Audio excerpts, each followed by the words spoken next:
Bonjour Manon Aubry. Bonjour. À quel stade pensez-vous que nous en soyons dans le conflit des retraites? On est dans un stade de conflit difficile. On est aujourd'hui au 30e jour de grève. Ça, ce sont les chiffres. Mais est-ce que vous pensez que on est au milieu de ce mouvement, encore au début ou vers la fin? Il n'y a que le gouvernement qui a la réponse. Moi, j'ai pas une boule de cristal. Non, pas uniquement. Il y a aussi les organisations syndicales, il y a aussi les gens qui sont en grève. Les organisations syndicales ont été très claires sur leur demande. Elles veulent le retrait de la réforme de la retraite par points. Si pas demain, pas toutes, mais enfin certaines, oui. La majorité des organisations syndicales. Oui. Si demain le gouvernement annonce le retrait de la réforme de la retraite par points, le mouvement s'arrête immédiatement. Tout le monde repart au travail. D'ailleurs, les grévistes ne demandent que ça parce que ça pèse un mouvement de grève sur une feuille de paye. L'ensemble du pays redevient apaisé, ce fameux mot de l'apaisement dont on se demande bien si Emmanuel Macron connaît la définition, à quel point aujourd'hui il se comporte en pompier pyromane, et on pourra repartir sur des bases un peu plus saines pour une discussion, pour une réforme des retraites qui est souhaitable. Pour notre part, à la France Insoumise, nous pensons et nous mettons sur la table une réforme des retraites qui prend complètement le contre-pied de celle qui est proposée par Emmanuel Macron, qui garantisse un niveau de pension décent et un niveau suffisant pour partir à la retraite à 60 ans avec de nouvelles sources de financement. Et j'ai envie de dire, à ce stade, il n'y a que le gouvernement qui a entre ses mains la réponse possible. Mais est-ce que vous pensez qu'avec les fêtes de fin d'année, là, depuis quelques jours, on était dans une espèce de creux du mouvement et qu'il va y avoir, à partir de la semaine prochaine, avec également d'ailleurs la reprise des discussions entre le gouvernement et les syndicats, est-ce qu'il va y avoir un rebond de la mobilisation? Il y a forte chance qu'il y ait un rebond. On sait que à la fois les organisations syndicales, les personnes en grève se sont organisées pendant les vacances, se sont aussi relayées parce que, comme je le disais, il faut rendre hommage à toutes ces personnes qui font le choix de sacrifier une majeure partie de leur salaire pour défendre notre système de protection sociale à la française, hérité du Conseil national de la résistance. C'est quand même pas rien comme combat.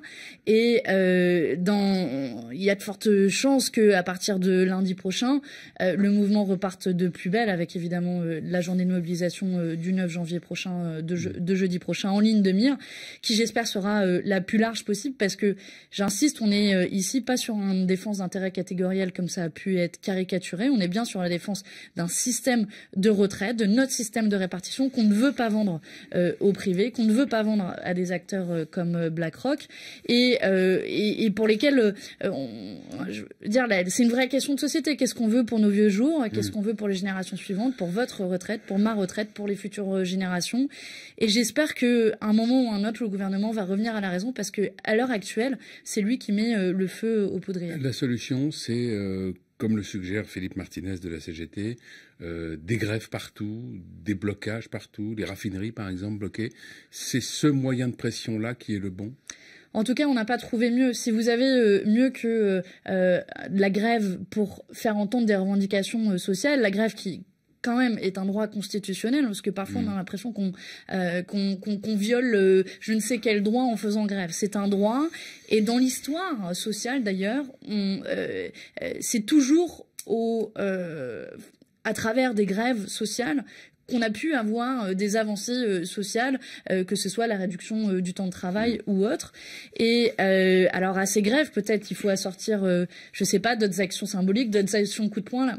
Je ne sais pas si vous avez vu, hier à Marseille a été organisée une descente au flambeau qui symboliquement était, alors on donne des images assez belles, mais en plus réunissait des gilets rouges des syndicalistes, des gilets jaunes, et qui descendaient tous au flambeau dans Marseille, peut-être pour rallumer l'obscurantisme du gouvernement.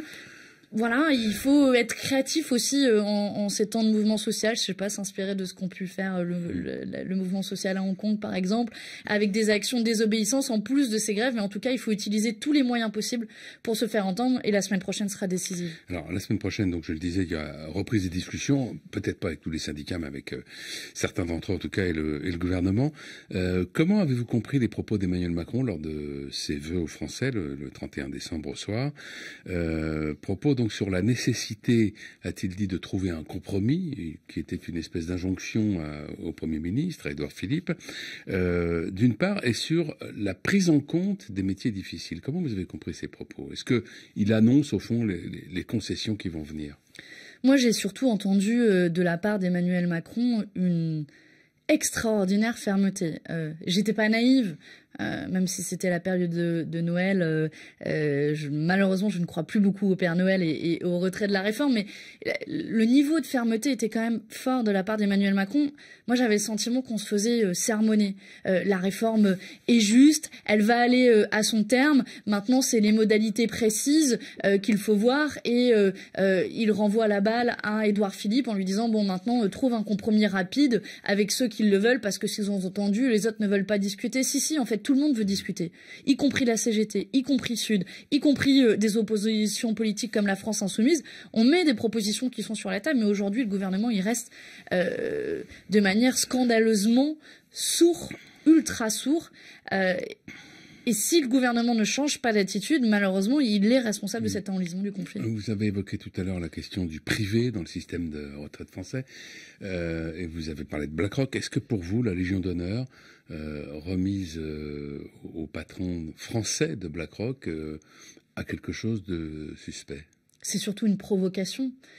Alors que on est en pleine mobilisation sociale, alors que notre système de retraite est en train d'être bradé au secteur privé, alors que BlackRock s'y intéresse de très très près, et son président Jean-François Cirelli, à qui on remet la Légion d'honneur, a très clairement dit qu'il s'intéresse au marché français comme un marché d'avenir, d'ailleurs face à la saturation des marchés anglais et américains. Et dans ce contexte-là, on remet une des distinctions les plus importantes en France à une telle personne. Je parlais de pompiers pyromanes tout à l'heure. Je pense que si on veut mettre le feu, y a pas pire moyen de la part du gouvernement.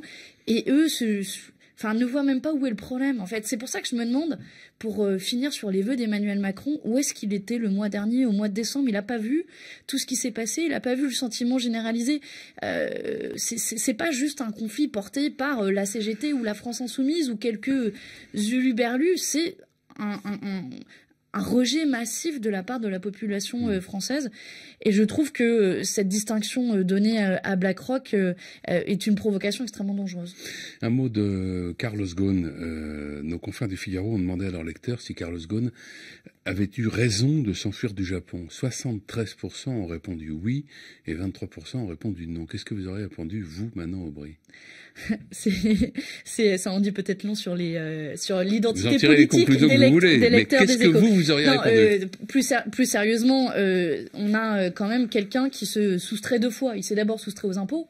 Faut pas oublier qu'à la base, Carlos Ghosn est mis en cause pour de la fraude et de l'évasion fiscale. Oui, et qu'il bénéficie de la présomption d'innocence. Bien sûr, et pour ça, il y a un procès. Et en démocratie, et le Japon reste et demeure une démocratie. Mais vous avez tout de même entendu que le système judiciaire japonais est largement mis en cause, et pas seulement par Carlos Ghosn, comme étant ce qu'on appelle la justice de l'otage. Il existe énormément de moyens de se défendre. Il n'avait même pas eu le procès. Et donc, on a quand même un homme qui s'évade une première fois des impôts et qui s'évade une deuxième fois. Et ça, pour moi, c'est symptomatique et représentatif d'un système à deux vitesses pour les puissants. Peut-être qu'on pourrait remettre au goût du jour la phrase de La Fontaine, selon que vous soyez puissant ou misérable, les jugements de cour vous rendront blanc ou noir. Là, c'est peut-être avant même que les jugements de cour vous rendent blanc ou noir.